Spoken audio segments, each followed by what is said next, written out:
हरे Krishna everyone, कैसे हो आप सब लोग। आई होप कि सब बहुत अच्छे होंगे और अच्छे से पढ़ाई कर रहे होंगे।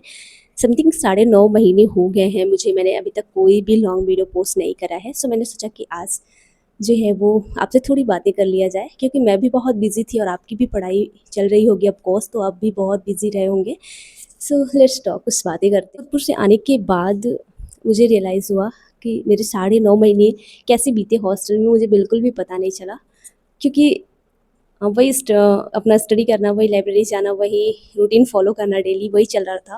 तो उस टाइम पे सारी चीज़ें जो थी वो पूरी सिस्टमेटिक थी, तो एक्चुअली मुझे फील नहीं हुआ कि, और नए नए दोस्त मिले, उनसे मैंने बातें करी, मुझे अच्छा लगा।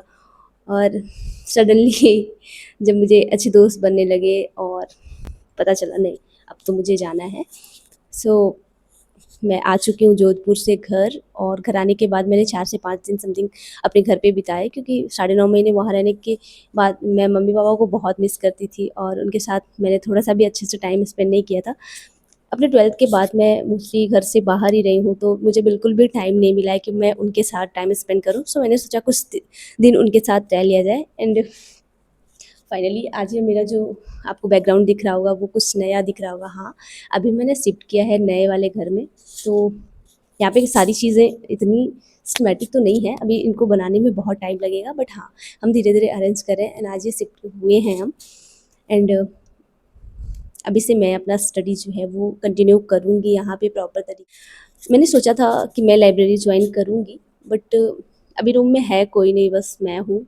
तो जस्ट यहाँ पे कोई डिस्टर्बेंस नहीं होगा, तो मैंने सोचा अभी जब तक घर से कोई नहीं आता यहाँ रहने के लिए, तब तक मैं अकेली हूँ, तो लाइब्रेरी की मुझे कोई ज़रूरत नहीं है, मैं यहीं पे सेल्फ स्टडी करूँगी। तो यही चल रहा है कुछ ऐसा रूटीन। अभी रिसेंट जो है वो मेंस का एग्ज़ाम हुआ है। सो जिनका भी अच्छा गया होगा उनका कंग्रेचुलेशन। अच्छा है यार, क्योंकि एक होप सबके मन में होती है कि हमने मेहनत करी है तो उसका जो पे आउट है, उसका जो रिजल्ट है वो हमारे हाथों में होना चाहिए। और हक भी होता है यार, अगर आपने मेहनत करी है तो आपको सक्सेस ज़रूर मिलेगी। और रही बात कि हाँ, कभी-कभी आप हार जाते हो, तो इसका मतलब ये नहीं कि आप हार गए, अब आपको कुछ भी नहीं मिलने वाला। आप मतलब कुछ लोग ऐसे होते हैं ना कि 2-4 बार अगर हार भी उनको मिले, तो वो खुद को असहाय महसूस करते हैं और कुछ ऐसा कदम उठा लेते हैं जिनसे कि ऐसा नहीं करना चाहिए, एक्चुअली उनको ऐसा नहीं करना चाहिए। तो देखो, 2-4 बार अगर लाइफ में फेलियर आता भी है, तो सहने की हिम्मत होनी चाहिए आप में। मेबी आपकी मिस्टेक वहाँ पे रही हो, आपने अच्छे से पढ़ाई नहीं की हो, आपने थोड़े सिली मिस्टेक किए होंगे, तो कोई नहीं, हम उसे इम्प्रूव कर सकते हैं ना। हमारे हाथ में तो है ना उसे इम्प्रूव करना। तो हमें कोई भी ऐसा स्टेप नहीं लेना चाहिए जिससे कि हमारे फैमिली मेम्बर्स को जो है वो प्रॉब्लम आए। देखो, बहुत वो हमारे लिए बहुत स्ट्रगल करते हैं, वो भी हमारे साथ साथ वो भी हमारे लिए दिन रात प्रे करते हैं गॉड से कि हमारा बच्चा, हमारी बच्ची जो भी प्रिपरेशन फीस में है वो सक्सेस हो, जो भी जिस स्कोप में है वो सक्सेस हो। तो माँ बाप का भी एक बहुत बड़ा रोल होता है, तो एटलीस्ट उनके लिए आपको काम रहना चाहिए, उनके लिए आपको एक बार फिर से प्रयास करना चाहिए। हिम्मत हारने से कुछ भी नहीं होगा। देखो, लाइफ बहुत बड़ी है, और अगर आपने एक बार प्रयास किया और एक बार में ही आप असफल हो गए और आपने बोला कि नहीं, अब मेरे से नहीं हो पाएगा, मैं नहीं कर पाऊँगा, तो ये आपकी बहुत बड़ी हार होगी, ठीक है? क्योंकि ऐसा नहीं होता, अगर आप एक बार फेल हो गए तो आपको दोबारा तो उसी नए जोश के साथ आपको स्टार्ट करना है, और खुद किसी के ईमानदारी के साथ आपको पढ़ाई करनी है, तो डेफ़िनेटली सब हो जाएगा। एंड यही सब चल रहा है, इसी होप के साथ मैं भी अपना नॉर्शट 9 के लिए फिर से स्टार्ट करने वाली हूँ।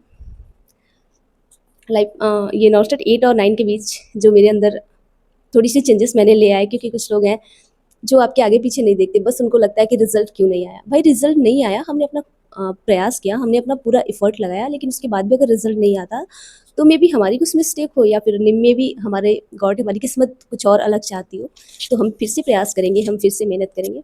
तो यही सब है, यही सब बातें मुझे करनी थी जो मेरे मन में बहुत दिन से चल रही थी, क्योंकि आप हमारी एक फैमिली हो, और मुझे लगता है कि कुछ चीज़ें जो मेरे अंदर चल रही हैं वो स्टूडेंट फेज में आपके भी अंदर चल रही होंगी, तो आपसे शेयर कर लेना चाहिए। So that's all. मैं कोशिश करूँगी कि हफ्ते में 2 ब्लॉग्स मैं ज़रूर अपलोड करूँ, क्योंकि मुझे भी थोड़ा सा अच्छा लगेगा। और आप लोग के प्यारे प्यारे कमेंट जब देखती हूँ ना, तो मुझे लिटरली मुझे बहुत अच्छा लगता है। तो मैं सोच रही हूँ कि मैं हफ्ते में 2 बार जो है वो लॉन्ग वीडियो अपलोड करूँगी। एंड यू गाइस, आप लोग भी बता सकते हो कि अगर आपको ब्लॉग पसंद आता है तो आप येस या नो कर सकते हो कमेंट में। सो स्टे ट्यून, अच्छे से पढ़ाई करती रहो, खुद का बहुत सारा ख्याल रखो, नॉर्शट 9 आपका इंतज़ार कर रहा है। हरे कृष्णा, बाय।